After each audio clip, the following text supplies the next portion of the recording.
Hello students, welcome to our channel UGT Academics for English. My name is लवदी Bhatia. इस video में मैं आपको बताने वाली हूँ Nelson Mandela long walk to freedom का चैप्टर अच्छे से एक्सप्लेन कर दूंगी, जिसमें आपको बहुत अच्छी तरीके से ये पूरा का पूरा चैप्टर जो बच्चों को बहुत ज़्यादा हार्ड लगता है, क्यों, उसकी टर्मिनोलॉजी मतलब वर्ड्स की वजह से और डेट्स की वजह से. बहुत सारी डेट्स, इतनी तो वैसे है नहीं, लेकिन कुछ डेट्स जो हैं आपकी स्टोरी में और कुछ जगहें हैं, बहुत सारे लोगों के नाम हैं जो कि याद रखना मुश्किल हो जाता है. फिर सबसे पहले तो ये सवाल आता है कि हम इंग्लिश में हिस्ट्री क्यों पढ़ रहे हैं, वो भी इंटरनेशनल, है ना. तो इन सभी सवालों को बहुत आसान तरीके से समझने के लिए ये वीडियो एंड तक देखना. Nelson Mandela long walk to freedom, title का नाम ही पूरा चैप्टर एक्सप्लेन कर देता है. लॉन्ग वॉक टू फ्रीडम मतलब आज़ादी तक का लंबा सफ़र. तो चलिए देखते हैं नेल्सन मंडेला का आज़ादी तक का लंबा सफ़र कैसा रहा. फर्स्ट फ्लाइट का ये सेकेंड चैप्टर है, जिसमें पेज नंबर 16 पे सबसे पहले आपको एक न्यूज़पेपर का आर्टिकल दिया गया है. ठीक है, अब यहाँ पे हम देख लेते हैं. Mandela become south Africa's first black president, यह आपकी हेडलाइन थी. ठीक है, आपकी टेक्स्ट बुक में आपको ये मिल जाएगा. Nelson Mandela has become south Africa's first black president. अब इसका क्या मतलब है, इसमें कौन सी बड़ी बात है. First black president, first president बड़ा होता है, ब्लैक प्रेसिडेंट क्या होता है. फर्स्ट प्रेसिडेंट तो ठीक, लेकिन साउथ अफ्रीका में एक बीमारी चल रही थी. बीमारी मतलब लोगों की मानसिकता की बीमारी, जो वो दूसरे लोगों की मानसिकता को ख़राब करने के लिए कर रहे थे. एक तरह से एक डिज़ास्टर सा क्रिएट कर रहे थे, एक टॉर्चर जो उन्हें लोगों के ऊपर क्रिएट कर दिया था, जिसको आम भाषा में इंग्लिश में अपार्थाइड कहा जाता है. अपार्थाइड का मतलब होता है रेशियल डिस्क्रिमिनेशन. रेशियल मतलब स्किन टोन के बेस का डिस्क्रिमिनेशन, जहाँ पे white skin people black skin people को परेशान करते हैं. तो ये चल रहा था बरसों से, बहुत सालों से, ऑलमोस्ट 80 ईयर्स से अफ्रीका में. उससे भी पहले से अगर मैं याद करने जाऊँ तो ओवर 3 सेंचुरीज़ मतलब ओवर 300 ईयर्स ये चीज़ जो है, ये जो अपार्थाइड है, ये तो चलो कुछ सालों से आया था, लेकिन वाइट सुप्रीमसी ही चल रहा था. कहीं ना कहीं वाइट पीपल ही रूल कर रहे थे. तब अपार्थाइड इतना शुरू नहीं हुआ था, लेकिन ऑफ कोर्स जिस पार्टी का, जिस कम्युनिटी का सुपीरियरिटी चल रहा होगा, तो अदर सारी पार्टीज़ या अदर सारी कम्युनिटीज़ को माइनॉरिटी फील करवाना तो चल रहा था ऑलमोस्ट मोर देन 300 ईयर्स से. अब यहाँ पे क्या नई बात है जो इनको इतनी ज़्यादा स्पेशल इम्पोर्टेंस दी जा रही है कि पहली बार 1994 में, पहली बार कब, 1994 में नेल्सन मंडेला की वजह से और भी बहुत सारे लोगों की वजह से, लेकिन Nelson Mandela main front face पे थे और उनकी अफ्रीकन नेशनल कांग्रेस नाम की पार्टी की वजह से यहाँ पे डेमोक्रेसी शुरू हुई. पहली बार ऑफ कोर्स इलेक्शंस हो रहे थे एक डेमोक्रेटिक तरीके से, फ्री एंड फेयर इलेक्शन जिसको बोला जाता है, एक डेमोक्रेटिक तरीके से इलेक्शंस हुए. और कोइंसिडेंस हो सकता था कि इस बार भी कोई वाइट पर्सन ही प्रेसिडेंट बन जाए, क्या ही फ़र्क पड़ता है, अब तो वैसे भी इक्वालिटी आनी थी. लेकिन कोइंसिडेंस ये था बाय लक कि नेल्सन मंडेला को वोट ज़्यादा मिले, उन्हें प्रेसिडेंट की पद पे बिठाया गया, उनको वो टाइटल मिला. और टाइटल मिला तब तक तो ठीक बात थी, वो खुद एक ब्लैक पर्सन थे. ब्लैक पर्सन मतलब वो एक dark skinned black skinned person थे जो इस आज़ादी की पूरी लड़ाई में शामिल थे और उन्हें सबसे ज़्यादा वोट्स मिले.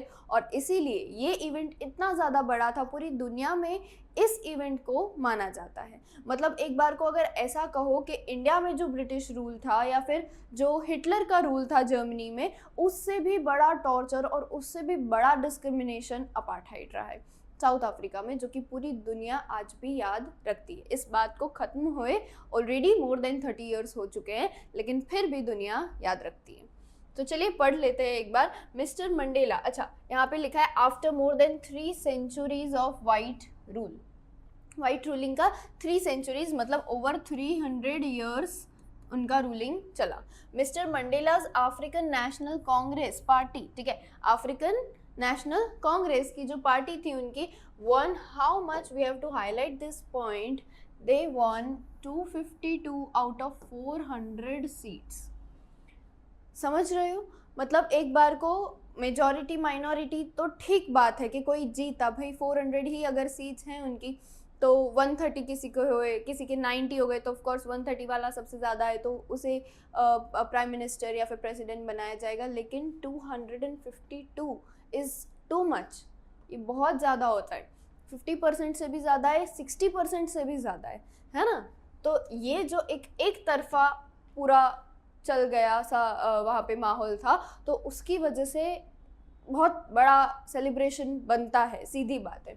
इन the first democratic elections of south Africa's history, south Africa की पूरी हिस्ट्री में इतना ऐसा पहले ऑफ कोर्स कहीं भी नहीं हुआ होगा। और साउथ अफ्रीका में पहली बार के इलेक्शंस में इस तरीके का सिंगल साइड के फेवर में पूरा रिजल्ट आ जाए तो वो बहुत बड़ी बात होती है, ठीक है। पूरे हिस्ट्री में ये बात नोट डाउन की जाती है। The inauguration ceremony took place in the Union buildings. Of course हमारे यहाँ भी रेड फोर्ट में सारे इवेंट्स होते हैं गवर्नमेंट के, तो वहाँ पे भी यूनियन बिल्डिंग्स मतलब गवर्नमेंट की जो बिल्डिंग होगी। एम्फी थिएटर क्या होता है आगे स्टोरी में और अच्छे से पढ़ेंगे, लेकिन ये बता दूं कि एक स्टेडियम जैसा अपीयरेंस होता है जिसमें ग्रास ग्राउंड के बदले प्रॉपर कंक्रीट ग्राउंड होता है, और जो सीट्स होती है उसी तरीके से या फिर ऐसे स्टेयर्स के तरीके से पूरा वो ऐसे सर्कुलर बना हुआ होता है, और वहाँ पे इवेंट्स होते हैं। और बीच में जो वो ग्राउंड वाला स्पेस होता है जहाँ पे मैंने बोला कंक्रीट ग्राउंड होता है, वहाँ पे स्टेज बना करके वहाँ पे जो भी इवेंट है, कॉन्सर्ट है, वो किया जाता है। तो एम्फी थिएटर उसे कहते हैं। प्रिटोरिया साउथ अफ्रीका का कैपिटल है, ठीक है। Today attended by politicians and dignitaries from more than 140 countries. अब जब ये न्यूज़ बनी होगी, जिस दिन का इनाग्रेशन सेरेमनी था उस दिन की न्यूज़ की बात हो रही है।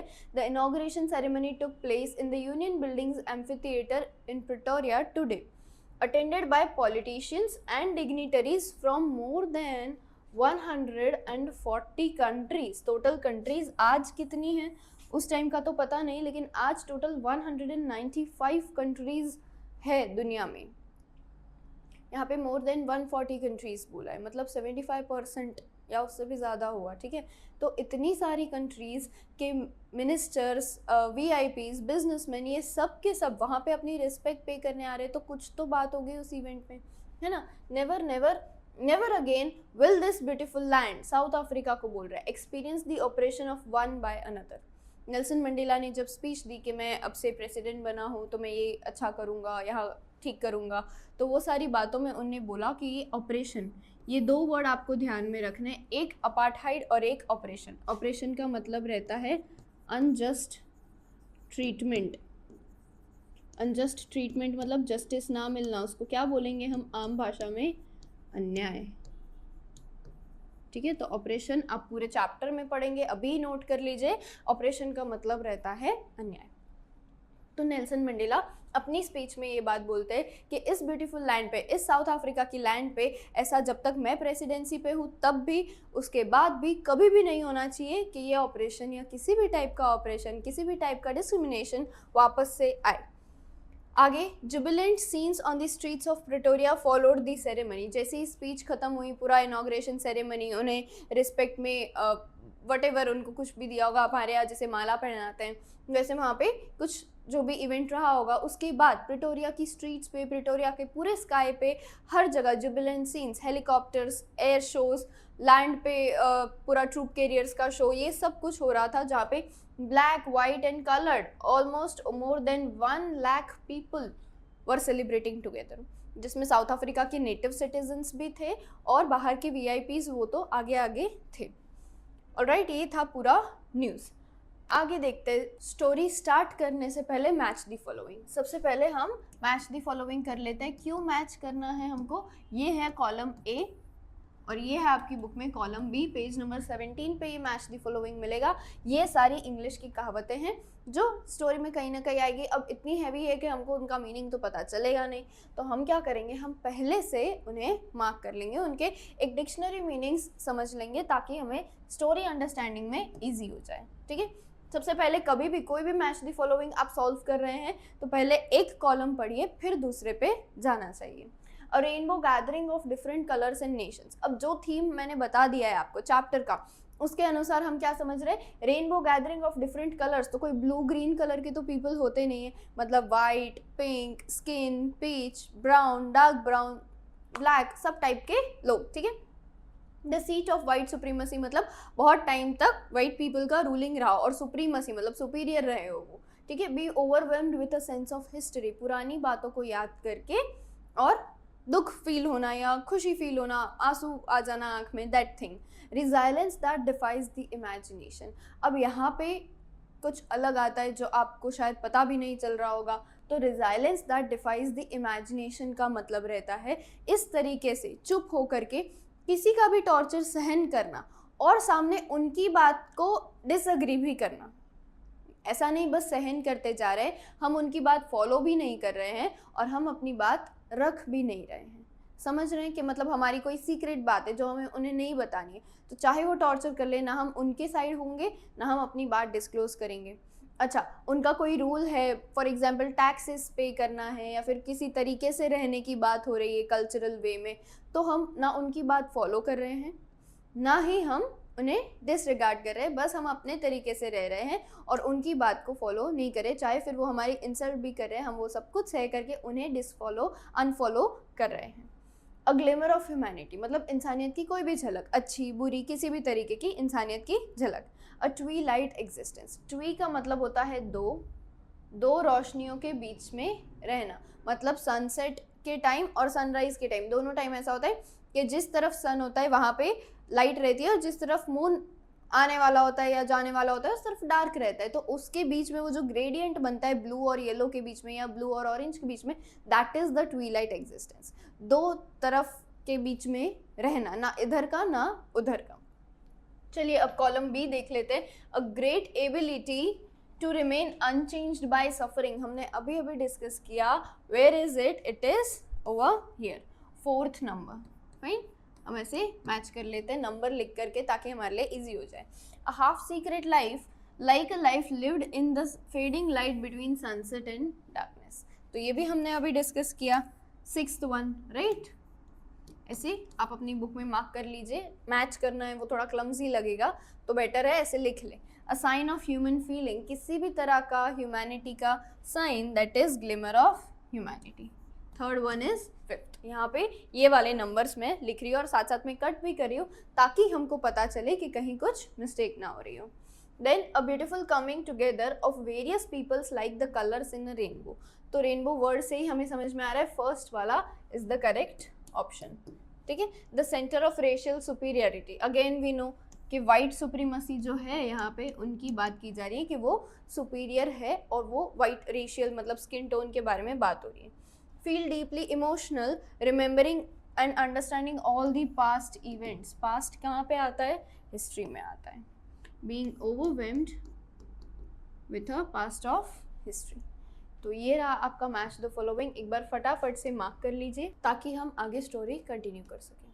चलिए सबसे पहले हमें पता चल रहा है 10th में डेट पता चल गई है इनॉग्रेशन की, जो हमने आगे वहाँ न्यूज़ में देखा था कि 1994, तो यहाँ पे अब हमको डेट भी पता चल गई, इट इज़ 10th में 1994।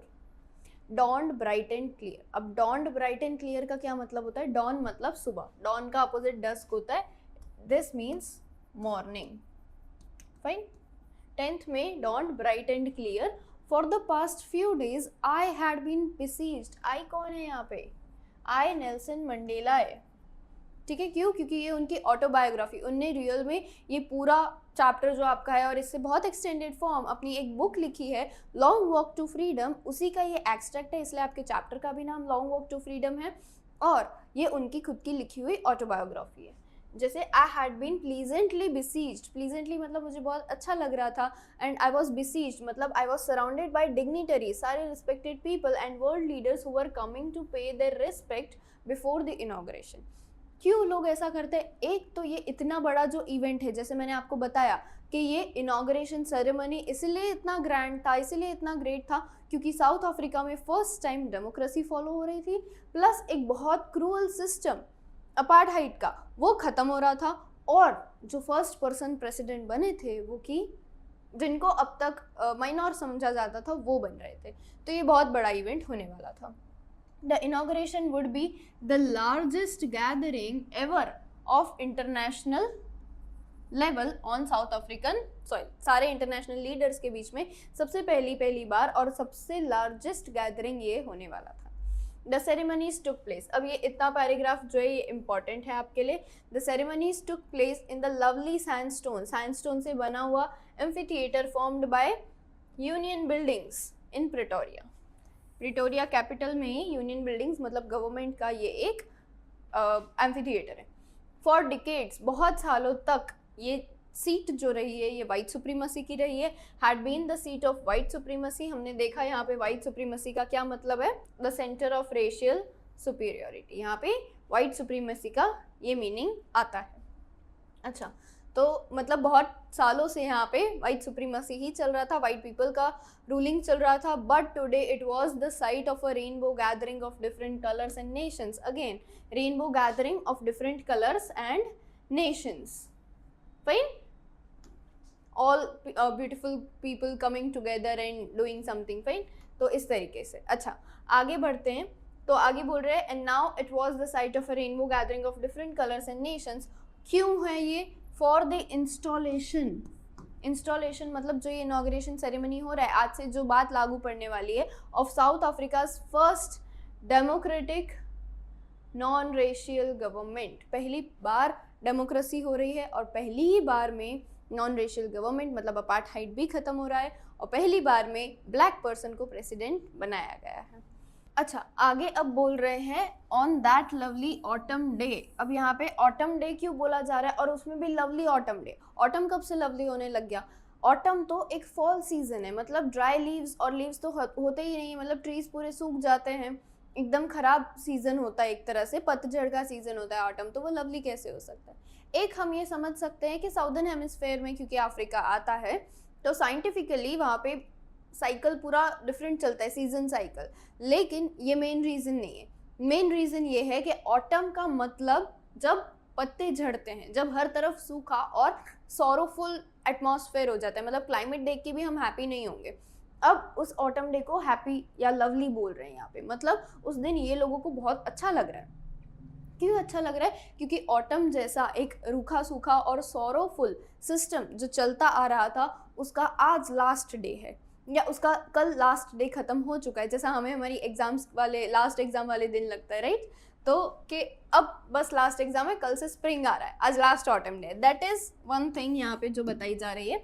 लवली ऑटम डे मतलब उस दिन के बाद से वहाँ पे अपार्थाइड नहीं होगा, वहाँ पे इक्वालिटी होगी, सबको रिस्पेक्टफुली देखा जाएगा। मतलब अगर इतना ज़्यादा कोई व्यक्ति या पूरा एक समाज खुश है एक सिस्टम के ख़त्म हो जाने से, तो सोचो कि वो सिस्टम कितना ज़्यादा क्रूअल होगा। आगे स्टोरी में हम और पढ़ेंगे।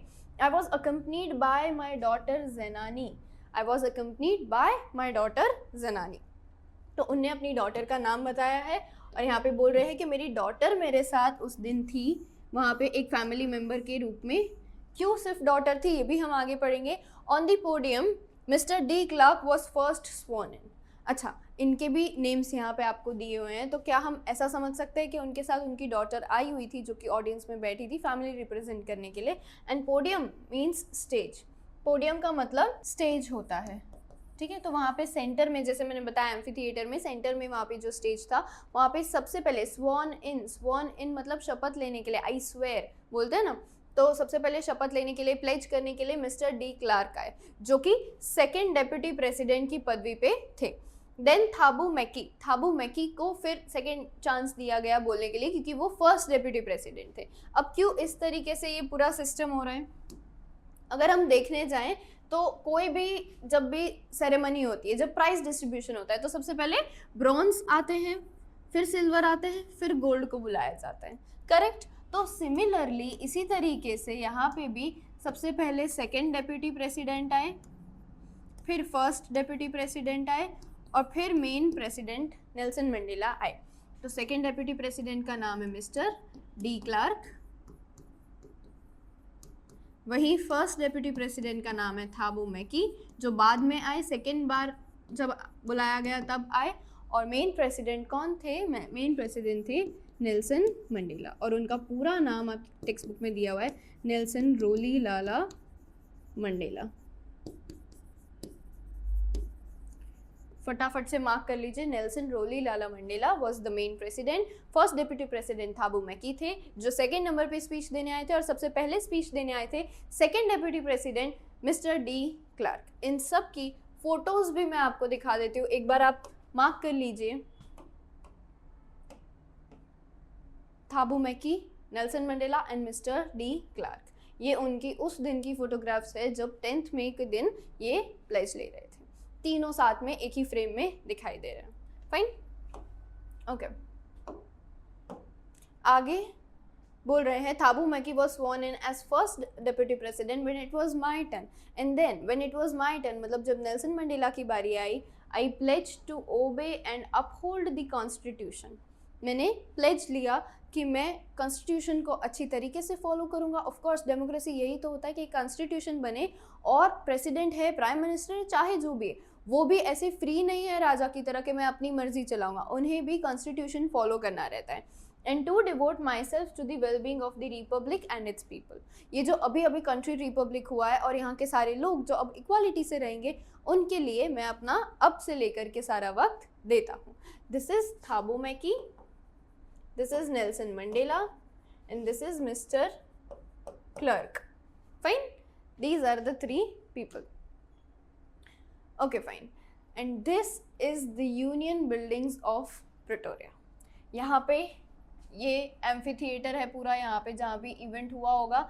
देन ऐसा स्टैचू आगे आगे आगे, यहाँ भी एक स्टैचू है, और ऐसे और आगे आते हैं तो फोटो नहीं है मेरे पास, लेकिन इस तरीके से यहाँ पे भी एक स्टैचू, वहाँ पे अब नेल्सन मंडेला का भी स्टैचू बना दिया गया है।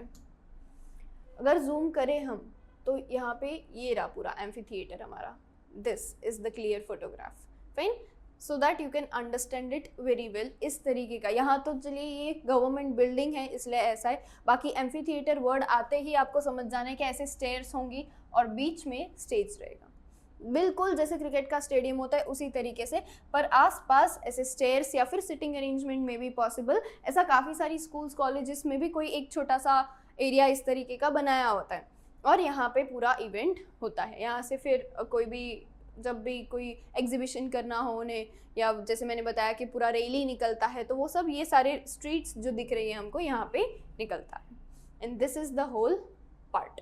फाइन, ओके, आई होप आपको बहुत अच्छे से फोटोग्राफ देखने के बाद एम्फी थिएटर क्या होता है वो समझ में आ गया होगा।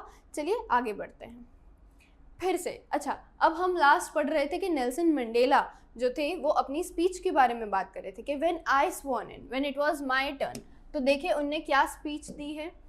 To the assembled guests and the watching world, वो अपनी ऑटोबायोग्राफी में लिख रहे हैं कि वहाँ पे जितने भी लोग थे और टीवी पे रेडियो पे जितने भी लोग और ऑडियंस मेरी थी, उन सभी को I said today means 10th मई 1994। रिजल्ट तो कुछ दिन पहले ही आ गया था, क्योंकि for the past few days I had been besieged, ऐसा बोला गया है ना, तो रिजल्ट इसका मतलब है कुछ दिन पहले आ गया था। और सेरेमनी, ऑफ कोर्स इतनी बड़ी सेरेमनी अरेंज करने में कुछ दिन लग जाते हैं। All of us do by our presence here confer glory. अब बच्चों जब भी ये लिखा हुआ आता है, ऐसे बड़े बड़े स्टेटमेंट्स आते हैं और आपको समझने में दिक्कत होती है, तो एक छोटी सी ट्रिक बताऊं कि जहाँ पे भी कॉमा आ रहा है, कोई भी टाइप का पंक्चुएशन आ रहा है, वहाँ पे आप ध्यान दीजिए और टुकड़े कर करके सेंटेंसेस को समझने की कोशिश कीजिए। आज ऑल ऑफ अस डू, हम सब, यहाँ पे डू मतलब कोई वर्ब आना चाहिए, लेकिन इन्हें डू लिखा है, वर्ब नहीं लिखा है, मतलब वर्ब आगे आएगा स्टेटमेंट में। ठीक है, हम कुछ काम कर रहे हैं, क्या काम कर रहे हैं? बाय आवर प्रेजेंस हियर, काम नहीं लिखा है, कुछ और लिखा है, एक फिल्टर दे दिया है बीच में। ठीक है, इसके बाद मेन सेंटेंस कंटिन्यू हुआ, इसको हमको स्किप कर देना है। हम सब जो यहाँ पे मौजूद हुए हैं, इसकी वजह से हम कुछ काम कर रहे हैं। क्या काम कर रहे हैं? Confer glory and hope to new born liberty. All of us do confer glory, हम ग्लोरी को मतलब हमारी जीत को सेलिब्रेट कर रहे हैं और उम्मीद कर रहे हैं कि ये जो न्यू बॉर्न लिबर्टी, ये जो अभी अभी हमें फ्रीडम मिली है, ये हर वक्त के लिए, फॉर एवर के लिए अब रह जाए। Out of the experience of an extra ordinary human disaster. ठीक है, फिर से एक और लंबा सेंटेंस आ रहा है, out of the experience of an extra ordinary human disaster. क्या है ये extra ordinary human disaster? It is apartheid. ये जो अपार्थाइड ह्यूमंस द्वारा क्रिएट किया गया डिजास्टर था, ह्यूमंस पे ही। और क्यों ये ऐसा एक्स्ट्रा ऑर्डिनरी था? क्योंकि ऐसा कहीं देखने नहीं मिलता, इससे ज़्यादा खराब और कोई भी डिजास्टर नहीं रहा है। दैट लास्टेड टू लॉन्ग, जो इतना ज़्यादा टाइम चला। फिर कॉमा आ रहा है, मतलब यहाँ से एक और फिल्टर शुरू हो रहा है ना। तो out of the experience must be born a society, इसके बाहर अब जो सोसाइटी आ रही है वो एक ऐसी इक्वालिटी वाली सोसाइटी होनी चाहिए जिसको पूरी इंसानियत प्राउड से कह सके कि हाँ this is South Africa and we are Africans. इस तरीके से वो लोग भी प्राउड के साथ कह सकें। We who were outlaws not so long ago, आगे वो अपनी स्पीच में कह रहे हैं कि वी मतलब वो अपने साथ आज भी प्रेसिडेंट बनने के बाद भी सभी black people, dark skin people को अपने साथ लेकर कह रहे हैं we who were outlaws. Outlaws मतलब क्या, ये तो वर्ड कभी नहीं सुना, but it is very simple, out of the law. ठीक है, कि जो लॉ में गलत माना जाता है, जो क्रिमिनल टाइप माना जाता है, ठीक है, the person who are not considered citizens in law, ठीक है, जो लॉ में सिटीजन नहीं माने जाते। We who are outlaws not so long ago, बस डार्क स्किन होने की वजह से आउटलॉ, ऐसा क्या क्राइम हो गया है ना, ये तो कंट्रोल में भी नहीं है हमारे कि हम लाइट स्किन है, डार्क स्किन है, ठीक है, brown, black, whatever, it is not in our control. तो इस वजह से भी अगर उनको आउटलॉ माना जा रहा है तो सोचिए आगे और चैप्टर में आप क्या क्या क्रूअल बिहेवियर देखेंगे, पढ़ेंगे। Have today been given the rare privilege, हम जैसे लोग जो कुछ दिन, कुछ महीनों, सालों पहले भी आउटलॉज थे, आज हमें इतना रेयर प्रिविलेज, इतनी रेयर अपॉर्चुनिटी मिली है कि हमसे मिलने के लिए लाखों लोग यहाँ पे आए हैं मुझे रिस्पेक्ट देने के लिए। He is speaking about himself, okay, कि मैं प्रेसिडेंट बना हूँ, मुझसे मिलने के लिए इतने मोर देन 140 कंट्रीज़ के लोग वहाँ पे आए हैं। और पिछले इतने दिनों से बिजनेसमैन, वीआईपीज, मिनिस्टर सब क्या कर रहे हैं कि इनॉग्रेशन से पहले उनसे मिलना चाह रहे हैं, कि इनॉग्रेशन के बाद तो पूरी दुनिया को वैसे भी पता चल जाना है कि कुछ बहुत अलग सा हो गया है, उससे पहले ही हम उनके साथ अपने टर्म्स बना ले ताकि ऐसा रहे कि okay yes we know that person, कि हमारा तो उनके साथ उठना बैठना चलता रहता है। उस चीज़ के लिए कुछ दिन पहले से सब लोग रिस्पेक्ट देने के लिए, कंग्रेचुलेट करने के लिए आ रहे थे। और आज तो बहुत सारे लोग वहाँ पे, क्योंकि एक पब्लिक फंक्शन हो रहा था जिसमें नॉर्मल पब्लिक भी, साउथ अफ्रीका की नॉर्मल पब्लिक थी, तो वो कह रहे हैं कि इतना बड़ा इवेंट मेरे कहने पे या मेरे लिए इतने सारे लोग, इतना बड़ा इवेंट इतनी तामझाम के साथ हो रहा है, तो ये एक बहुत बड़ा टर्न है। आउटलॉ से लेकर के एक सेलिब्रेशन तक का चेंज है। Given to be the host to the nations of the world on our own soil, इतने सारे नेशंस को मैं अकेला होस्ट कर रहा हूँ। We thank all of our distinguished international guest, क्यों उन्हें एक साथ ऐसे बोल दिया डिस्टिंग्विश्ड इंटरनेशनल गेस्ट। अब वो सबके नेम्स तो लेने बैठेंगे नहीं कि इंडिया से आए thank you so much, America से आए thank you so much, Austria से आए थैंक यू सो मच। तो उनने क्या किया, उनने एक साथ कह दिया डिस्टिंग्विश्ड इंटरनेशनल गेस्ट, ताकि सब आ जाए, सबको उन्हें एक साथ रिस्पेक्टफुली थैंक यू बोल दिया। For having come to take position with the people of our country of what is after all, और हमारे लोगों के साथ अपनापन दिखा करके, पोजीशन दिखा करके आप भी जुड़े हैं। After all it is a common victory for piece, human dignity and justice. तो वो यहाँ पे क्या कह रहे हैं कि मैं बहुत ज़्यादा शुक्रगुजार हूँ कि आप सब लोग इतने दूर दूर से यहाँ पे आए हैं हमारे अपनों के साथ अपनापन दिखाने के लिए, क्योंकि ये सिर्फ हमारी जीत नहीं है, जहाँ भी किसी भी तरह का डिस्क्रिमिनेशन हो रहा है वहाँ सब के लिए it is a common victory, after all common victory for piece, for justice and for human dignity. Dignity मतलब respect. We have at last achieved our political emancipation. Political emancipation मतलब पॉलिटिकली किसी चीज़ से अगर रिस्ट्रिक्ट कर रखा है और उसके बाद वहाँ पे अगर फ्रीडम मिल जाए तो उसे इमेंसिपेशन कहते हैं। Then he says we pledge ourselves to liberate all people from the continuing bondage, जो इतने टाइम से एक ही तरीके का बंधन हमारे ऊपर था, कैप्टिविटी थी जिसमें हम सभी टाइप के लोग एक साथ बंधे हुए थे। Poverty, deprivation, suffering, gender and other discrimination, जितने भी टाइप की डिस्क्रिमिनेशन, गरीबी, ऊंच नीच, इन सब भेदभावों से आज मैं अपने सारे लोगों को, पूरी कंट्री के लोगों को लिबरेट मतलब फ्रीडम दिलाता हूँ। आगे बढ़ने से पहले ये जान लेते हैं कि यूजीटी ने वॉरियर बैच लाई है जिसमें मैथ, साइंस, इंग्लिश और एसएसटी के सब चैप्टर्स के डिटेल्ड एक्सप्लेनेशंस रिकॉर्डेड लेक्चर्स के रूप में और हैंड रिटन नोट्स मिल जाएंगे। इसके अलावा आपके रेगुलर टेस्ट लिए जाएंगे जिससे आपका अंडरस्टैंडिंग लेवल और परफॉर्मेंस लेवल की जानकारी हो। ये 4 सब्जेक्ट्स की पूरे साल की कमिटमेंट आपको सिर्फ 2999 रुपीज़ में अवेलेबल होगी, जो कि आप प्ले स्टोर पे UGT और ऐप स्टोर पे मतलब आईफोन यूजर्स के लिए माई इंस्टीट्यूट नाम के एप्लीकेशन में देख सकते हैं। और फर्दर डिटेल्स की क्वेरीज अगर हैं तो आप स्क्रीन पे दिए नंबर पे कॉल भी कर सकते हैं। आगे वो कह रहे हैं never never and never again, 3 बार कह रहे हैं कि कभी भी ऐसा नहीं होना चाहिए कि मैं प्रेसिडेंट हूँ या मैं नहीं भी हूँ, उसके बाद भी it shall never happen that this beautiful land will again experience the operation of one by another. एक इंसान दूसरे इंसान पे ऐसा अन्याय कर रहा है, ये चीज़ कभी भी नहीं होनी चाहिए। अच्छा, the sun shall never set on so glorious a human achievement. So glorious मतलब इतना जो ये जीत का जो ये जश्न हो रहा है, ऐसे दिनों पे, ऐसे अच्छे दिनों पे कभी भी सनसेट नहीं होना चाहिए। मीन्स दे डोंट मीन कि आज सनसेट ही नहीं होना चाहिए, वो ये कहना चाह रहे हैं कि ऐसे जीत के माहौल पे वापस कभी काला साया नहीं आना चाहिए, वापस कभी अंधेरा नहीं होना चाहिए। हर वक्त बस इसी तरह से फ्रीडम डेमोक्रेटिक रहनी चाहिए। लेट फ्रीडम रेन, रेन मतलब स्प्रेड ओवर एवरीवेयर, हर जगह बस फ्रीडम छा जाए। God bless Africa. और इस तरीके से वो अपनी स्पीच फिर एंड करते हैं। आई होप यहाँ तक आप सभी को अच्छे से समझ में आ गया है। तो थोड़े से क्वेश्चंस देख लेते हैं। सबसे पहले पूछा गया है where did the ceremony take place. तो हमने लर्न किया था ceremony took place in the lovely sandstone amphitheatre in Pretoria formed by Union Buildings. फिर एक और सवाल पूछा है can you name any public buildings in India made of sandstone. Yes, Red Fort. Red Fort is a जो India का भी union buildings है, मतलब गवर्नमेंट का बिल्डिंग है जहाँ पे ये सारे इवेंट्स होते हैं, वो सैंडस्टोन से बना है, रेड सैंडस्टोन से बना है। और आप अपनी नोटबुक में एज अ स्मॉल होमवर्क ये कर सकते हैं कि आप इंटरनेट पे इंडिया की और ऐसी सैंडस्टोन वाली बिल्डिंग्स के नाम नोट डाउन कर सकते हैं। फिर पूछा गया है can you say how 10th May is an autumn day. मैंने कहा था ना ये एक इंपॉर्टेंट पॉइंट है। How is 10th May an autumn day in South Africa. 10th May is an autumn day because geographically जो रीजंस है वो तो है ही है, as the apartheid plays an important role that of a fall season which will end from that day. Main reason कुछ और है। और फिर उसके अलावा हम ये भी कह सकते हैं कि south Africa is lying in the southern hemisphere having the autumn season in the month of May और अराउंड समथिंग फाइन। तो ये रीज़न तो है ही है, लेकिन अपार्थाइड का उस दिन से एंड हो रहा है, ये सबसे बड़ा रीज़न रहेगा।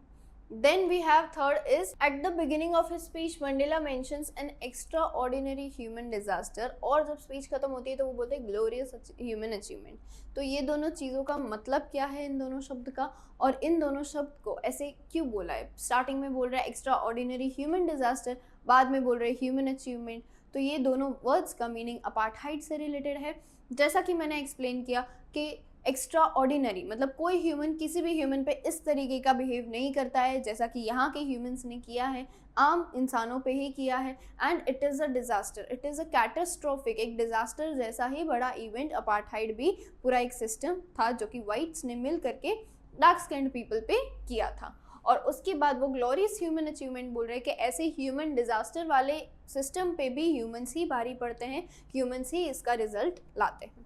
Mandela mentions an extraordinary human disaster for apartheid created by white people in South Africa. He means that such disastrous activity can be done by humans. So, he speaks of the glorious achievement for the struggle and its successful freedom attained over apartheid. इस तरीके से आप आपके answer को लिखेंगे words के meaning बताते हुए तो अच्छे से पता चल जाएगा। अच्छा, आगे बोला है what does Mandela thank, why does Mandela thank the international leaders for. तो आंसर में हम लिखेंगे कि वो क्यों डिस्टिंग्विश्ड इंटरनेशनल गेस्ट ऐसे मेंशन करते हैं और उन्हें थैंक करते हैं कि वो सब आए और एक कॉमन विक्ट्री जो हुई है जस्टिस, पीस और ह्यूमन डिग्निटी। विक्ट्री तो वैसे साउथ अफ्रीका की हुई है, वहाँ के डार्क स्किन्ड पीपल की हुई है, लेकिन क्यों इतने सारे लोग आए हैं तो उनका भी कुछ साथ सहकार रहता है, इसलिए उन्हें एक रिस्पेक्ट के नाम पे अच्छे से थैंक यू बोलने के लिए उन्हें भी इंक्लूड करके कहा है। Nelson Mandela thanks all the international leaders for attending the inauguration ceremony and to give respect to the common victory for peace, justice and human dignity. Fine, आगे के 2 questions भी हम देख लेते हैं। What ideals does he set out for South Africa?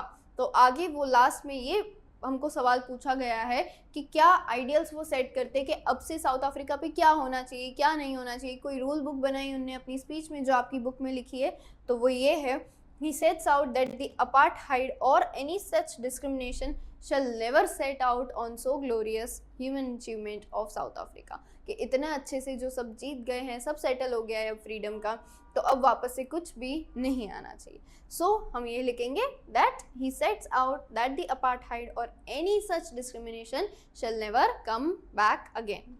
I hope आपको यहाँ तक अच्छे से समझ में आ गया है। चलिए आगे नेक्स्ट पार्ट पे टर्न करते हैं। A few moments later, अब जब स्पीच खत्म हो जाती है तो उसके कुछ टाइम बाद ही क्या होता है वहाँ पे कि we all lifted our eyes in awe as a spectacular array. मतलब स्पेक्टेकुलर मतलब एक व्यू की बात हो रही है कि जो देखने में अच्छा लग रहा है, एंड ऑ मीन्स ऐसे ऑफुल हमको अच्छा लग रहा है। Array of South African jets, वहाँ के जो जेट एयरप्लेन्स होते हैं, helicopters and troop carriers roared in a perfect formation over the Union Buildings. तो वहाँ पे ऊपर पूरा स्काई शो, एयर शो होने लग गया। It was not only a display of pinpoint precision, मतलब वो सिर्फ अच्छे से प्रैक्टिस किया हुआ एक डिस्प्ले नहीं था कि भाई 4 दिन से 10 दिन से प्रैक्टिस करें तो बस परफॉर्म कर लिया। उनके उस डेमोन्स्ट्रेशन में, उस पूरे परफॉर्मेंस में भी उनकी लॉयल्टी पता चल रही थी, जो वो डेमोक्रेसी को देना चाहते थे, to a new government that had been freely and fairly elected. अब जो सब हो रहा है तो उसमें आर्मी भी इतना ही ज़्यादा खुश थी कि भाई पूरे कंट्री में सब लोगों में इक्वालिटी आ जाए, सब लोग डिग्निटी के साथ रहें, और ये चीज़ वो अपने इस शो में बता रहे थे। Only moments before the highest generals of the south African defence force and police.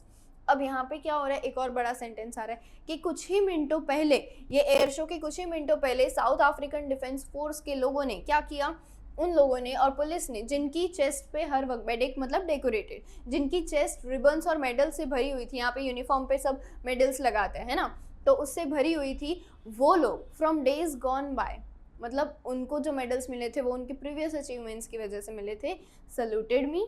Only moments before the highest generals and police saluted me and pledge their loyalty. समझ में आ रहा है? टुकड़े टुकड़े करके समझ रहे हैं। फिर आई वॉज नॉट अनमाइंडफुल। अब हैप्पी का मतलब होता है हैप्पी, अनहैप्पी का मतलब होता है कि हम खुश नहीं हैं, एंड नॉट अनहैप्पी मीन्स हम दुखी नहीं हैं। वी आर हैप्पी और we are not happy but we are not unhappy. Fine, तो यहाँ पे सेम, नॉट अनमाइंडफुल, माइंडफुल मतलब अवेयर, नॉट अनमाइंडफुल मतलब भी अवेयर। ठीक है, तो मैं बिल्कुल भूला नहीं था इस बात को। The fact that not so many years before, अभी कुछ साल भी नहीं हुए थे इस बात को, would not have saluted but arrested me, कि यही लोग, यही शक्लें, यही हाथ मुझे सल्यूट नहीं कर रहे थे, मुझे अरेस्ट करने के लिए मेरे पीछे भाग रहे थे। ऑफ कोर्स और किसी डार्क स्किन पीपल नहीं, नेल्सन मंडेला को ही अरेस्ट करने के लिए पीछे भाग रहे थे। Finally a chevron of impala jets left a smoke trail of the black, red, green, blue and gold of the New South African flag। हमने अभी पीछे न्यू साउथ अफ्रीकन फ्लैग देखा, और उसी की तरह यहाँ पे शेवरन, ये शेवरन वर्ड किसके लिए यूज़ किया गया है, ऐसा ये जो वी शेप का फॉर्मेशन होता है, ऐसे वी शेप में जब प्लेन्स उड़ रहे होते हैं तो उसे बोलते हैं chevron of impala jets. Impala is a deer, impala एक डियर का नाम है, और वहाँ के जेट्स का नाम भी इम्पाला जेट है, जिनका अफ्रीका का जो नया फ्लैग इस तरह का कुछ बना है ना, ऐसा कुछ फ्लैग वहाँ का बना है। तो वहाँ की कलर्स जो हैं, black, red, green, white, blue and gold, ये 6 कलर्स के वहाँ पे स्मोक ट्रेल छोड़ते हुए एरोप्लेन्स, जेट प्लेन्स वहाँ पे आ गए थे। ओके, तो अब वर्ड मीनिंग्स कुछ जान लेते हैं इस पूरे पैराग्राफ के। We'll all lifted our eyes in awe एक एक्सप्रेशन है, स्पेक्टेकुलर एरे मतलब एक ब्यूटीफुल व्यू जो कि आपको देखने में मिलता है, अ ब्यूटीफुल व्यू। ठीक है, अच्छा, of South African jets, helicopters and troop carriers roared in perfect formation over the Union Buildings. It was not only a display of pinpoint precision, मतलब सिर्फ एकदम प्रॉपर टू प्रॉपर, एकदम perfect formation का display नहीं था, बल्कि and military forces but a demonstration of the military's loyalty to democracy. Military वाले अच्छे से लॉयल्टी भी दिखा रहे हैं अपनी, कि वो खुश हैं इस तरीके के डेमोक्रेसी के साथ, ब्लैक प्रेसिडेंट को भी वो उतनी रिस्पेक्ट देंगे, ये बताने के लिए इतना प्रॉपर तरीके से उनने वहाँ पे पूरा परफॉर्मेंस किया था।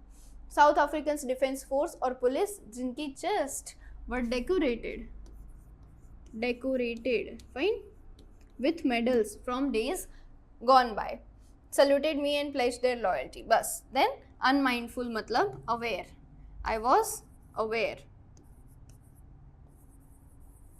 fine. ओके तो इस तरीके से यहाँ पे पूरा का पूरा वहाँ पे पूरा ऐसे शो भी हुआ. उस इवेंट के बाद बहुत शानदार शो हुआ था पूरा. आगे बढ़ने से पहले ये जान लेते हैं कि यूजीटी ने वॉरियर बैच लाई है जिसमें मैथ, साइंस, इंग्लिश और एसएसटी के सब चैप्टर्स के डिटेल्ड एक्सप्लेनेशंस रिकॉर्डेड लेक्चर्स के रूप में और हैंड रिटन नोट्स मिल जाएंगे. इसके अलावा आपके रेगुलर टेस्ट लिए जाएंगे जिससे आपका अंडरस्टैंडिंग लेवल और परफॉर्मेंस लेवल की जानकारी हो. ये 4 सब्जेक्ट्स की पूरे साल की कमिटमेंट आपको सिर्फ 2999 रुपीज़ में अवेलेबल होगी, जो कि आप प्ले स्टोर पे यूजीटी और ऐप स्टोर पे मतलब आईफोन यूजर्स के लिए माई इंस्टीट्यूट नाम के एप्लीकेशन में देख सकते हैं. और फर्दर डिटेल्स की क्वेरीज अगर हैं तो आप स्क्रीन पे दिए नंबर पे कॉल भी कर सकते हैं. And the day was symbolized for me. वो दिन इनके लिए कब खास बना? When there were 2 national anthems. उसकी बात बता रहे हैं कि जब 2 नेशनल एंथम गाई गई तब जा करके इन्हें मतलब ऑफ कोर्स ही was feeling very special that day, but that day was symbolise कि एक बात अगर उस दिन की सबसे तारीफ लायक हो was the playing of 2 national anthems. Why 2 national anthems? One old one new one, we understand that, but why was it so important? It was so important and the vision of white singing, white people सब new वाली गा रहे थे and the black singing Die Stem, blacks वाली old anthem गा रहे थे. क्यों ओल्ड एंथम? क्योंकि पहले जैसे मैंने कहा था आगे आगे स्टोरी आएगी तो आपको और भी कुछ क्रूअल्टी पता चलेगी. They were not allowed to recite national anthem. Blacks were not allowed even to recite national anthem. इसलिए आज जब सब कुछ रिपब्लिक हो रहा है, डेमोक्रेसी आ रही है, तो वो लोग अभी भी पुरानी नेशनल एंथम एक बार पहली और आखिरी बार की तरह गाना चाहते थे, क्योंकि उनको लिरिक्स तो नहीं ही आएंगे, सीधी बात है, कभी भी नहीं गाई है, लेकिन कि हाँ हम साउथ अफ्रीका का पहले भी पार्ट रह चुके हैं, ये बात दर्शाने के लिए वो नेशनल एंथम पुरानी वाली गा रहे थे और अब से जो फॉलो होनी थी वो बाकी के लोग गा रहे थे.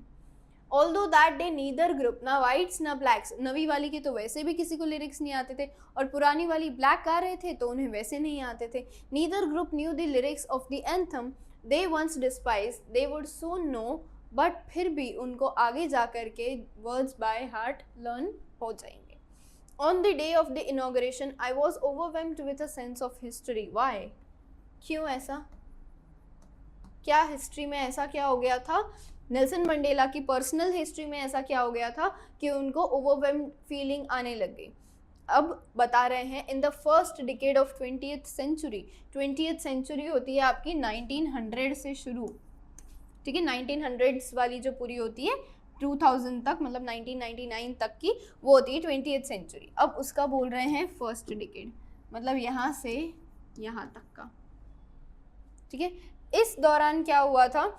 A few years after the Anglo-Boer War some around 1905 के आसपास हुआ होगा, and before my own birth, इनका बर्थ some around 1915 के आसपास हुआ होगा. तो वो कह रहे हैं 1915-20 के आसपास नेल्सन मंडेला का बर्थ हुआ था. वो कह रहे हैं कि मेरे बर्थ से कुछ ही साल पहले, मतलब ऐसा कहो कि मेरी तो पूरी ज़िंदगी ही इसी अपार्थाइड में निकल गई, मेरे बर्थ से कुछ साल पहले ही ये सिस्टम अपार्थाइड का शुरू हुआ था. The white-skinned people of South Africa patched up their differences मतलब उन्हें आपस में दोस्ती कर ली. अब हमारे यहाँ भी हमने हिस्ट्री में पढ़ा है कि जैसे सभी राजा आपस में लड़ाई करके दूसरे को ख़त्म करके उनका भी पूरा टेरिटरी सीज कर लेते थे, तो उसी तरह यहाँ भी चलता था कि वाइट पीपल ही सारे किंग होते थे, वो एक दूसरे को ख़त्म करके सीज कर लेते थे उनका टेरिटरी, किंगडम पूरा, ठीक है. तो ये चीज़ ख़त्म करके आपसी सारे झगड़े ख़त्म करके, लेकिन उनको किसी पे तो टॉर्चर करना था, तो उनने क्या किया? इरेक्टेड अ सिस्टम, उनने एक ऐसा सिस्टम खड़ा किया रेशियल डोमिनेशन का, रेशियल डिस्क्रिमिनेशन का against the dark skinned people of south Africa. उन्हीं की लैंड के डार्क स्किन्ड पीपल पे फिर उनने टॉर्चर करना शुरू किया. As a result the structure they created, उनने ये जो अपार्थाइड शुरू किया था, formed the basis of one of the harshest and most cruel, most inhuman societies the world has ever known. पूरी दुनिया ने इतनी खराब सोसाइटी कभी नहीं देखी होगी जैसी यहाँ पे हो गई थी.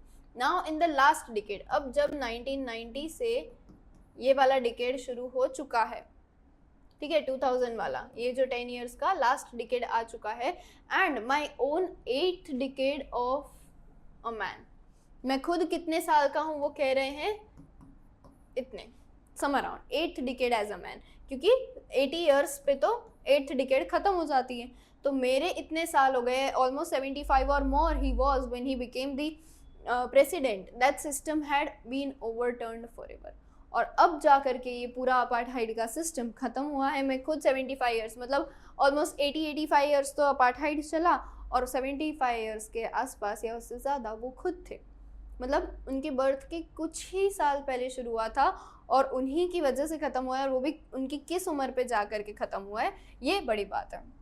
हैड बीन ओवरटर्न्ड फॉरएवर, अब पूरा पलट चुका है, अब कभी भी अपार्थाइड वापस नहीं आएगा, and replaced by one that recognize the rights and freedom of all people regardless of the color of their skin। अब किसी भी स्किन टोन के कलर के लोग हैं, उन सब को डिग्निटी के साथ, रिस्पेक्ट के साथ फ्रीडम दी जाएगी। That day had come about through the unimaginable sacrifices of the thousands of the people। हज़ारों लोगों की जो इतनी सारी कुर्बानी, ऑफ कोर्स इस बीच काफ़ी लोगों ने ट्राई किया होगा, फर्स्ट ही नेल्सन मंडेला थे ऐसा नहीं था, हमारे यहाँ भी तो फर्स्ट बैटल ऑफ इंडिपेंडेंस कितनी पहले, 90 इयर्स पहले हुई थी, फिर जाके 1947 में इंडिपेंडेंस मिली थी। People whose suffering and courage, जिन लोगों की सफरिंग और करेज तो कभी याद भी नहीं की जाएगी, ऐसे भी तो कितने लोग थे जिनने नेल्सन मंडेला से पहले ट्राई किया था और अनसक्सेसफुल रहे या फिर शहीद हो गए, ऐसे भी बहुत लोग रहे होंगे।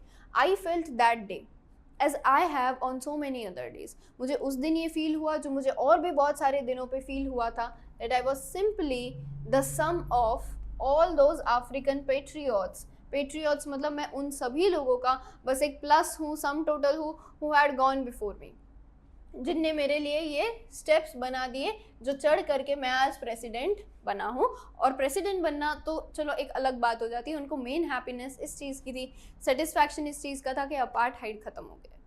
ये स्टेप्स, इस स्टेप पे, अपार्थाइड ख़त्म करने के स्टेप पे वो उन्हीं सब पेट्रियट मतलब देशभक्त, ठीक है, एक तरह से उन सब देशभक्तों की वजह से वो आए हैं। Fine, who had gone before me, that long and noble line ended today, मतलब वो जो इतनी समझदार और अच्छे लोगों की लाइन थी वो आज वहाँ पे ख़त्म होती है, नेल्सन मंडेला के साथ ख़त्म होती है कि अब वैसे लोग वापस नहीं आएंगे, और अब अगेन मुझी से, नेल्सन मंडेला से ही एक और लाइन शुरू होती है जो कि टोटली इक्वालिटी मानने वाले लोगों की होगी। आई वॉज पेन्ड, मुझे बुरा लगा इस बात का कि मैं उन सभी लोगों को थैंक यू नहीं बोल सकता क्योंकि वो यहाँ मौजूद नहीं है, और वो लोग भी ये चीज़ देखने के लिए यहाँ पे खुद भी मौजूद नहीं है, that they were not able to see what their sacrifices had wrought मतलब वर्कड आउट, उनके सारे सैक्रिफाइसेस ने क्या काम लाया है उनके बिना, मतलब अगर नेल्सन मंडेला ही फर्स्ट पर्सन होते तो शायद वो नहीं जीत पाते, है ना। तो उन सभी ने ये स्टेयर्स बना के दी, कभी ना कभी थोड़ा करके एक स्टेप बाय स्टेप आगे बढ़े, तब जाके Nelson Mandela has done this. आगे कह रहे हैं द पॉलिसी ऑफ अपार्थाइड, ये जो पूरा अपार्थाइड था, had created a deep and lasting wound, ऐसा गहरा वुंड मतलब घाव, ऐसी गहरी चोट डाल दी है सभी लोगों के दिलों में कि इफ़ नॉट जनरेशंस, अगर सदियों नहीं तो कुछ साल तो लगेंगे इससे ओवरकम होने में। फॉर एग्जाम्पल आज सेरेमनी है, ठीक है, मैं महीनों तो बहुत कम कह रही हूँ, लेकिन और भी काफ़ी ईयर्स तक ऐसा हो सकता है, कुछ मंथ्स तो डेफिनेटली हुआ ही होगा उस टाइम पे कि वाइट पीपल आ करके ब्लैक चिल्ड्रन को स्कूल में या फिर मार्केट में जब सब साथ में रहने लग जाए तो बुली करने लगे कि अरे ये तो यहाँ आ गया इस मार्केट में, तो अपने चले जाते हैं। ये सब चीज़ें, उनको एक मार्केट में स्टैंड भी नहीं कर सकते थे, वो खड़े भी नहीं रह सकते थे एक मार्केट में जहाँ पे वाइट्स थे। तो ये सारी चीज़ें ऑफ कोर्स आफ्टर शॉक्स रहेंगे, और चलो वाइट्स नहीं भी कर रहे एक बार को, कि किसी क्रिमिनल डर से ही नहीं करे कि भाई हमको पनिश कर देंगे, ऐसा कुछ ऑफेंसिव हमने कर दिया तो, लेकिन ब्लैक्स में तो वो डर रह ही जाएगा कि वहाँ आ गए कहीं फिर से तो नहीं मार देंगे, पुलिस आ गई कहीं अंदर अरेस्ट तो नहीं कर देंगे, ये सारी चीज़ें, ठीक है। अच्छा, all of us will spend many years if not generations recovering from that profound hurt but the decades of oppression, लेकिन ये जो 80-90 ईयर्स रहे हैं इस अन्याय के, which had and brutality had another unintended effect. उनके इंटेंशंस में तो कभी भी नहीं रही होगी, लेकिन एक अच्छाई वो ये छोड़ के गया, ये जो पूरा अन्याय था वो एक unintended good effect, that was it produce the Oliver Tambos, Walter Sisulus and chief Luthulis, Yusuf Dadoos, Bram Fischers and Robert Sobukwes जैसे लोग हमारे टाइम के बने। ये 6 पीपल और इनकी जो भी टीम्स उस टाइम पे रही होंगी, यहाँ पे इनके नेम्स में एस नहीं है पर यहाँ एस लगाया है, मतलब ये और इनकी टीम्स या इनकी फैमिलीज जो भी सपोर्ट में रही होंगी, man of such extra ordinary courage, wisdom and generosity, जिसकी वजह से मेरे लिए ये स्टेप्स बने हैं। नेल्सन मंडेला इन सबको बहुत थैंक यू कर रहे हैं अपनी ऑटोबायोग्राफी में, और शायद उस दिन भी स्पीच में किया होगा। ये स्पीच नहीं है उनकी, ये तो वो उन्हें ऑटोबायोग्राफी में लिखा है, लेकिन वो ये कह रहे हैं कि इतने एक्स्ट्रा ऑर्डिनरी ह्यूमन डिजास्टर के लिए थोड़ी एक्स्ट्रा ऑर्डिनरी करेज और विजडम भी चाहिए। तो Oliver Tambo, Walter Sisulu, chief Luthuli, Yusuf Dadoo, Bram Fischer and Robert Sobukwe जैसे और कितने लोग थे, उन सभी को थैंक यू बोलता हूँ। और मैं दुख फील कर रहा हूँ कि आज आप लोग यहाँ पे नहीं हैं, ये चेंज देखने के लिए आप लोग यहाँ पे नहीं हैं। Perhaps it requires such depths of operation to create such heights of character। ऐसा बढ़िया कैरेक्टर बनने के लिए एज अ ह्यूमन ऐसे अन्याय से, ऐसे टॉर्चर्स को सहना पड़ता है, यहाँ से गुजरना पड़ता है। My country is rich in the minerals and gems that lie beneath its soil। हमारी कंट्री जो है, साउथ अफ्रीका में भी बाकी कंट्रीज़ की तरह बहुत सारे जेम्स हैं उसकी सॉइल के नीचे, but I have always known, हमेशा से मैं यही मानता हूँ कि इसकी सबसे बड़ी वेल्थ है इसके लोग, साउथ अफ्रीका के लोग, जो कि प्योर डायमंड से भी ज़्यादा प्योर हैं। It is from these comrades, comrade मतलब एक तरह से को वर्कर हमारे साथ के, ठीक है। कलीग तो अलग होता है, कलीग मतलब तो साथ में ही काम करने वाला, कॉमरेड मतलब सेम सब्जेक्ट में मुझसे पहले जो मेरी पोस्ट पे काम करते थे तो वो मेरे कॉमरेड ही हुए। अच्छा, 10 सीट्स 10 टाइटल्स पहले मतलब फर्स्ट प्रेसिडेंट और 15th प्रेसिडेंट भी कॉमरेड्स ही हुए। तो वो कह रहे हैं कि मेरे कॉमरेड्स भी जो कभी भी स्ट्रगल में रहे हैं, वो सभी लोग से मैंने ये सीखा है, I learn the meaning of courage. Finally मुझे जाके करेज का मतलब समझ में आया कि टाइम एंड अगेन, हर वक्त मतलब हर थोड़े थोड़े वक्त में, time and again another time, I have seen men and women risk their life to stand up to attacks. कितनी सारी मैन और वुमेन ने ऐसे अटैक और टॉर्चर पे चुपचाप खड़े रह करके अपना resilience that defies the imagination दिखाया, अपनी स्ट्रेंथ दिखाई है, तब जाके मुझे करेज का एक्चुअल मीनिंग पता चला है। And I learned that courage is not the absence of fear but the triumph over it. What did I learn? I learned कि करेज सिर्फ वो नहीं है कि हाँ मुझे डर नहीं लगता, जब एक्चुअल डर की बारी आए तो उसको ख़त्म करके, डर को ख़त्म करके उस पर जीत हासिल करना करेजियस होता है। बहुत लोग हैं जो किसी से नहीं डरते, लेकिन क्या जब मुश्किल की घड़ी आती है तो क्या वो लोग कुछ एक्शन ले पाते हैं, क्या कुछ कर पाते हैं जिससे खुद का तो ठीक बाकी सबका भी भला हो सके। तो that is the brave man is not who he does not feel afraid but he who conquers that fear. जो भी व्यक्ति अपने डर को ख़त्म कर देता है वो ही व्यक्ति ब्रेव कहलाता है। जिसको डर ही नहीं लगता वो व्यक्ति ब्रेव नहीं है, ठीक है। ये बात उनने यहाँ पे अपनी ऑटोबायोग्राफी में बताई है। Nelson Mandela, I learn that courage was not the absence of fear but the triumph over it. इस तरीके से उनने बोला है। Then he says no one is born hating another person. ये बात बहुत एक अच्छी बात उनने कही है। ये हमने लास्ट ईयर 9th में नो मैन आर फॉरेन में भी पढ़ी थी कि प्यार करना चलो नहीं हो सकता है, सब पूरी दुनिया से हम प्यार नहीं कर सकते, लेकिन हम पूरी दुनिया से बेवजह नफरत क्यों करते हैं? जस्ट बिकॉज वो जोग्राफिकली एक अलग बाउंड्री में रहते हैं या फिर कल्चरली वो एक अलग कम्युनिटी से बिलोंग करते हैं। किसी भी कम्युनिटी को हम अगर बेवजह प्यार नहीं कर सकते तो बेवजह उनसे नफरत भी क्यों करनी है? रहने दो, हम तो जानते भी नहीं है ना कि वो अच्छे हैं, बुरे हैं, कैसे टाइप के हैं। We don't know, they don't know us, we don't know them. तो फिर हमें क्यों किसी से भी हेट्रेड पाल के रखनी है?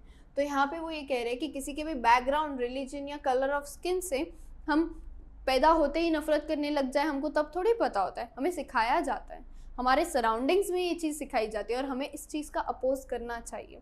People must learn to hate. जब पीपल को हेट करना सिखाया जाता है तो फिर उनको प्यार करना भी तो सिखाया जाता है। प्यार तो उल्टा और नेचुरली हमारे पास आ रहा है ना, कि मम्मा बस सिर पे हाथ रख ले, हमारे पापा सिर्फ हमको गोदी में उठा ले तो हमको लगता है कि ये व्यक्ति हमसे प्यार करता है। सिंपल। तो अगर प्यार इतना आसानी से आ रहा है हमारे पास, तो फिर नफरत क्यों सिखाई जा रही है? They can learn to hate, then they can be taught to love also, for love comes more naturally to human heart than its opposite. तो फिर हेट्रेड से तो लव ज़्यादा नेचुरली हमारे पास आता है। इवन इन द ग्रिमेस्ट मतलब सबसे खराब टाइम भी जो रहता था प्रिजन में, जब नेल्सन मंडेला को जेल हुई थी, around if I am not wrong 25 to 30 years के आसपास तो वो जेल में रहे हैं, ठीक है। When my comrades and I were push to our limits, I would see a glimmer of humanity in one of the guards. जब बहुत ख़राब टाइम चल रहा था, कि जब ऐसा हो गया कि बस ये एंड है, इससे ज़्यादा हम नहीं सह सकते, ये तो इंसल्ट बोलो, टॉर्चर बोलो, दर्द बोलो, सब खत्म हो जाता है, और अब एंड या तो अब मर जाना चाहिए या तो अब बच जाना चाहिए, और ज़्यादा नहीं सह सकते। तो उस टाइम पे वन ऑफ द गार्ड्स, उनकी नज़र में एक सेकेंड के लिए ऐसा दिखा था कि ये लोग भी नहीं चाहते हैं, इनकी ड्यूटी में आ रहा है हमारे साथ जो भी टॉर्चर करना, ये लोग चाहते नहीं है। एक सेकेंड के लिए बिल्कुल उन्हें किसी एक गार्ड की, जो भी आते होंगे उनके पास वहाँ जेल में, उनकी एक की आंख में उनको ह्यूमैनिटी की झलक दिखी थी, कि अगर ये ऐसे नहीं करेंगे, अपनी ड्यूटी फॉलो नहीं करेंगे, तो इन्हें भी हमारे साथ ही धकेल दिया जाएगा, बेटर वो अपना काम निभा रहे हैं। तो मतलब ये एक सिस्टम है, ये किसी इंसान की मर्जी की वजह से नहीं हो रहा है, ये एक सिस्टम है, और एक सिस्टम की मर्जी की वजह से हो रहा है, जो कि ख़त्म किया जा सकता है। और उस एक रियलाइजेशन की वजह से नेल्सन मंडेला को कभी ना कभी ये इंस्पिरेशन मिली, और उनने वो काम कर दिखाया। Perhaps just for a second, एक सेकेंड के लिए ही शायद उन्हें ये दिखा होगा, but it was enough to reassure him and keep him going. उनको इसी फील्ड में आगे, कि मैं जब जेल से निकलूंगा मैं इसका कुछ ना कुछ तो करूँगा। Man's goodness is a flame that can be hidden but never extinguished. ये एक ऐसी इंसानियत की आग है जो कि छुपाई ज़रूर जा सकती है, लेकिन बुझाई कभी भी नहीं जा सकती। ऑलराइट, आगे बढ़ने से पहले ये जान लेते हैं कि यूजीटी ने वॉरियर बैच लाई है, जिसमें मैथ, साइंस, इंग्लिश और एसएसटी के सब चैप्टर्स के डिटेल्ड एक्सप्लेनेशंस रिकॉर्डेड लेक्चर्स के रूप में और हैंड रिटन नोट्स मिल जाएंगे। इसके अलावा आपके रेगुलर टेस्ट लिए जाएंगे, जिससे आपका अंडरस्टैंडिंग लेवल और परफॉर्मेंस लेवल की जानकारी हो। ये 4 सब्जेक्ट्स की पूरे साल की कमिटमेंट आपको सिर्फ 2999 रुपीज़ में अवेलेबल होगी, जो कि आप प्ले स्टोर पे यूजीटी और ऐप स्टोर पे, मतलब आईफोन यूजर्स के लिए माई इंस्टीट्यूट नाम के एप्लीकेशन में देख सकते हैं। और फर्दर डिटेल्स की क्वेरीज अगर हैं तो आप स्क्रीन पे दिए नंबर पे कॉल भी कर सकते हैं। चलिए, यहाँ तक समझ आ गया है तो एक और बार ओरल कॉम्प्रिहेंशन चेक देख लेते हैं। कुछ क्वेश्चंस हैं हमारे पास जिनके आंसर करेंगे। What do the military generals do? Has their attitude changed and why? तो हमने पढ़ा था कि जब वो जिस दिन इनॉग्रेशन था उस दिन सब मिलिट्री जनरल्स, डिफेंस और पुलिस आके इन्हें सल्यूट कर रही थी। और एटीट्यूड बदला कैसे है?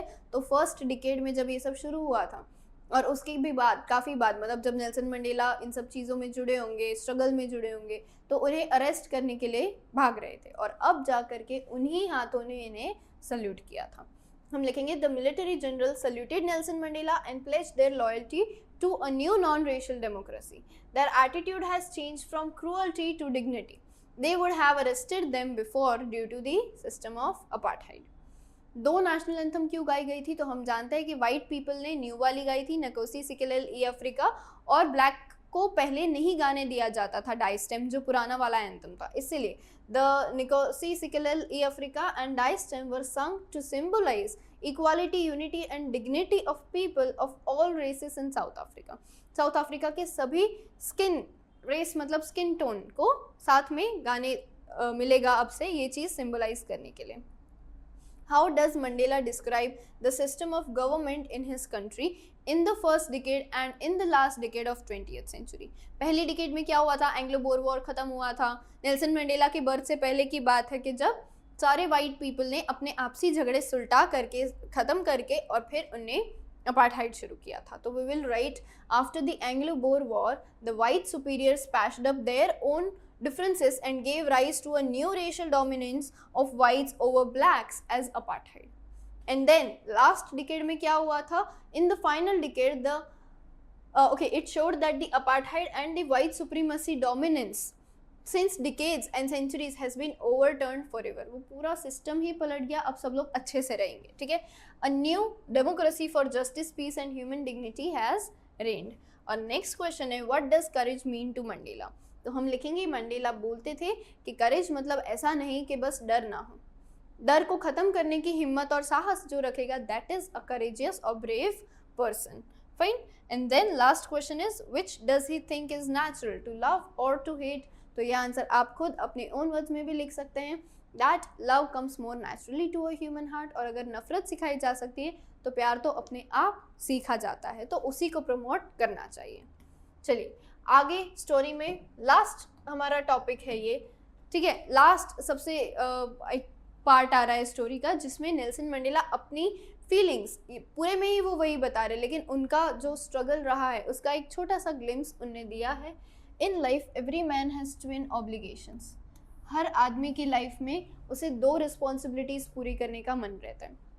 एक टू हिज फैमिली, जिसमें वो अपने as a parent, as a husband, as a father, वो एज अ सन अपनी रिस्पॉन्सिबिलिटीज़ पूरी करे घर की। And he has an obligation to his people, जब वो समाज का एक हिस्सा बने, जब वो देश के लिए कुछ अच्छा करे। तो साउथ अफ्रीका जैसी एक सिविल सोसाइटी में दोनों चीज़ एक टाइम पे पॉसिबल नहीं है। इधर you can stay at home with your people and do your own work, employment or whatever it is your occupation, or you can enter into the community world। या तो आप कम्युनिटी के लिए कुछ अच्छा कर सकते हैं या फिर आप घर के सदस्य बन के रह सकते हैं। अपनी इंक्लाइनेशंस, अपनी चॉइस और अपनी लायकात के अनुसार आप करना चाहेंगे। But in a country like South Africa it was almost impossible for a man to fulfil both obligations. इधर या तो तुम सोसाइटी के रह सकते हो और तुम घर के रह सकते हो। In South Africa a man of colour who attempted to live as a human being would be punished or isolated. In South Africa, a man who tried to fulfill his duty to his people was inevitably ripped from his family। उसको क्या किया जाता था, घर से छीन लिया जाता था। अगर you want to serve your duty to people, then you will not stay with your family। तुम एक फैमिली मेंबर होकर के नहीं रह सकते। मे बी पॉसिबल कि नेल्सन मंडेला ने भी देश के लिए कुछ अच्छा, एक पूरा सिस्टम अपार्थाइड का ख़त्म करने की कोशिश करी, इसीलिए फिर उन फैमिली से इस तरीके से डिटैच हुए कि उनके इतने बड़े इवेंट में भी उनकी फैमिली में से सिर्फ उनकी डॉटर जिनानी आई हो, हम ये अज्यूम कर सकते हैं। And his home and was force to live a life apart like a twilight existence, कि जो ना इधर का रहा ना उधर का, ना वो व्यक्ति घर का रह सकता है ना वो व्यक्ति बाहर का रह सकता है, वो बस अपने देश का रह सकता है। सीक्रेसी एंड रेबेलियन, अपने अंदर रेबेलियन भी चल रहा है लेकिन हमें बाहर कुछ नहीं कहना है। तो आगे देखते हैं। I did not in the beginning choose to place my people above my family. हमको क्या बोल रहे हैं, नेल्सन मंडेला ने पहले ये नहीं सोचा था कि मैं भी अपनी फैमिली के ऊपर देश को रखूंगा, बट जहाँ भी ये लेकिन आता है वहाँ कुछ ना कुछ स्टोरी में ट्विस्ट आता है। But in attempting to serve my people, लेकिन लोगों को सर्व करने के लिए I found that I was prevented, मतलब मुझको किसी से बचा लिया गया। किस से बचा लिया गया, फुलफिलिंग माई ऑब्लिगेशंस, मतलब ये एक तरह से बचाना नहीं हुआ, उन्हें रोक दिया गया अपनी ड्यूटीज़ पूरी करने से। कौन सी ड्यूटीज़, एज अ सन, वो किसी के बेटे थे, किसी के भाई, किसी के फादर, किसी के हस्बैंड थे, जो अब वो फुलफिल नहीं कर सकते। तो ये सारी रीजंस की वजह से इन सब लोगों के साथ वो नहीं रह पा रहे थे क्योंकि उनको अपनी कंट्री को सर्व करना था। I was not born with a hunger to be free, I was born free.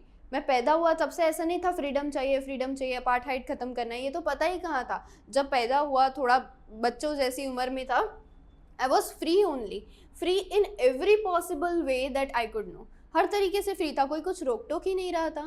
Free to run in the fields near my mother's hut, free to swim in the river in the clear stream then ran through my village। पूरे गांव में घूमता रहता था, नदियों में नहाने चला जाता था, कभी भी स्काई के अंडर, मतलब खुले आसमान में। हमको ऐसा लगता था वाओ हिल स्टेशन जैसा है, कि मतलब ऐसे खुले में हम खाना पका करके खा रहे हैं, जबकि वो पोवर्टी थी, ठीक है। ये चीज़ तब ऐसे लगती थी कि स्टार्स के नीचे हमारा तो ऐसे प्राइवेट गार्डन है, ऐसा फील होता था।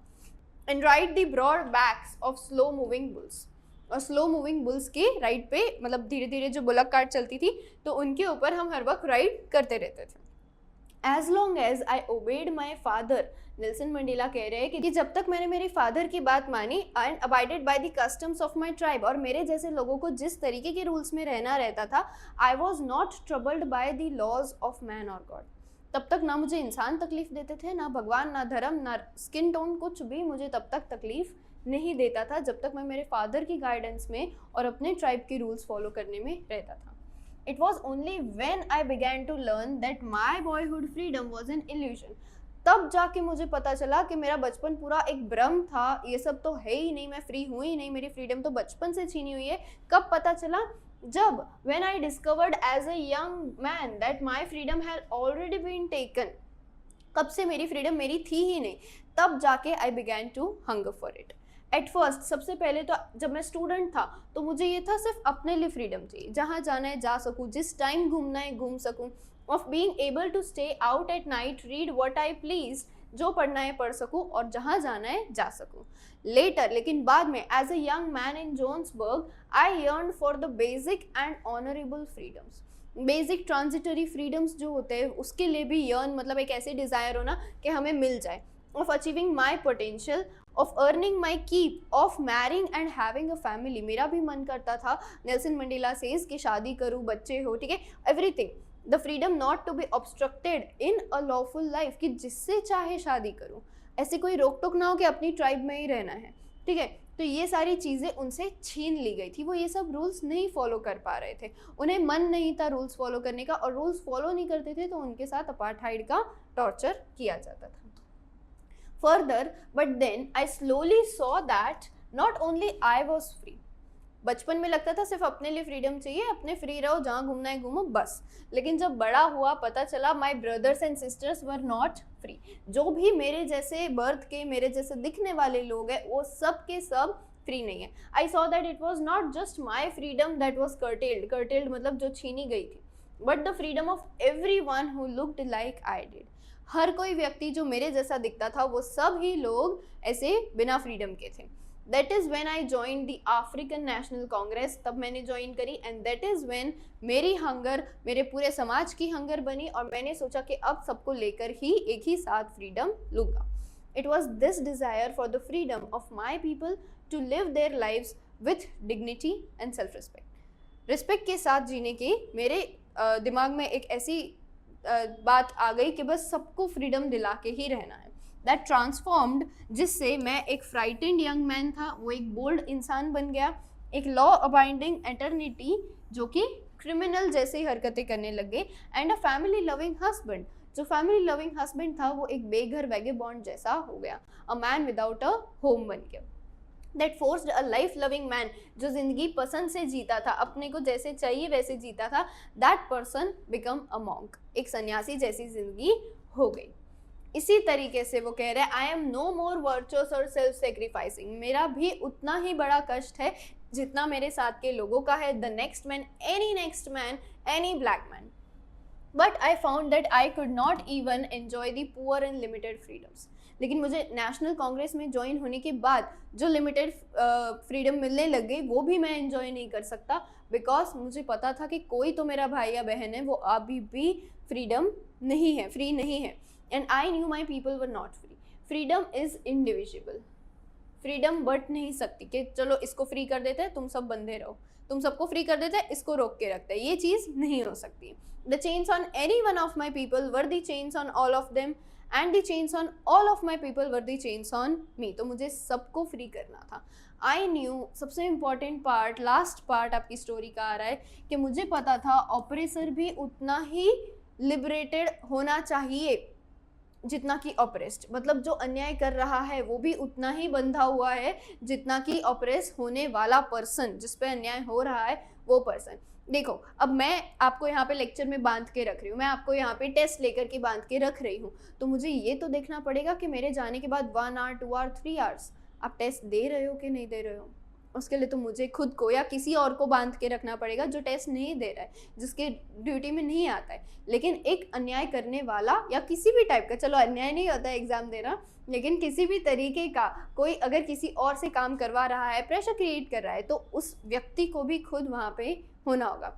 ऑपरेस ऑपरेसर जो है वो भी तो ऑपरेस्ड सच में परेशान हो रहे हैं कि नहीं हो रहे हैं, ये चीज़ देखने के लिए वहीं का वहीं, और हर वक्त उसे देखता रहता है, और वो पूरा चाहे उस पर नहीं हो रहा है लेकिन देख के तो खुद को बुरा लगता ही होगा ऑफ कोर्स, ठीक है। A man who takes away another man's freedom is a prisoner of hatred, वो नफरत की जेल में कैद होता है।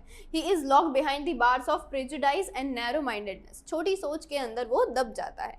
I am also not truly free if I am taking away someone else's freedom, मैं भी किसी और की फ्रीडम छीन लूंगा तो मैं भी फ्री नहीं रहूंगा। Just as surely I am not free when my freedom is taken away.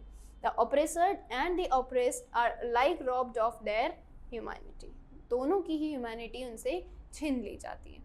I hope आपको यहाँ तक सब कुछ समझ में आ रहा हो। हम फटाफट से हमारी last sort of question answers कर लेते हैं। What twin obligations does Mandela mention? तो एक to their family, parents, wife, husband, children, ठीक है, to their people, community, country, और उनके देश के लिए की जो उनकी रहती, they can fulfil only one of their responsibility at a time in one life in South Africa. Fine. Next question, what did being free mean to Mandela as a boy, as a student? As a boy उनको freedom क्या लगती थी, as a student क्या लगती थी, और ये transitory freedoms के और बेसिक ह्यूमन राइट्स के उनके मतलब एज के साथ साथ कैसे बदले, तो ये हम देखेंगे। Nelson Mandela understanding of freedom changed periodically उनकी उम्र के साथ साथ। As a child freedom meant to him to run in the fields, swim in the stream and roasting mealies, मतलब roasting meals under the star, उनको वही easy लगता था। As a student Nelson Mandela को ये था कि मुझे क्यों कहीं भी किसी भी वक्त घूमने और पढ़ने को मौका नहीं मिल रहा है, तो मुझे अपने लिए फ्रीडम चाहिए। पर जैसे जैसे वो बड़े होते गए, he realize that his transitory freedom was an illusion, और फिर उनको सबके लिए की फ्रीडम की हंगर हुई। In the last question, does Mandela think the oppressor is free? No, Mandela does not think that the oppressor is free. He says that a person who takes away another man's freedom is a prisoner of hatred. वो भी तो किसी की freedom ले रहा है। He uses the word alike, are alike robbed of their humanity to compare the captivity of the oppressor and the oppressed. दोनों ही आपस में कहीं ना कहीं बंधे हुए हैं, ये चीज़ बताने के लिए। आई होप आपको Nelson Mandela long walk to freedom, जो बहुत टफ लगता था, वो चैप्टर बहुत आसान तरीके से अच्छे से समझ में आ गया है। इसी तरह बाकी चैप्टर्स की वीडियोस के लिए भी आप चैनल पे विजिट कर सकते हैं। All the best.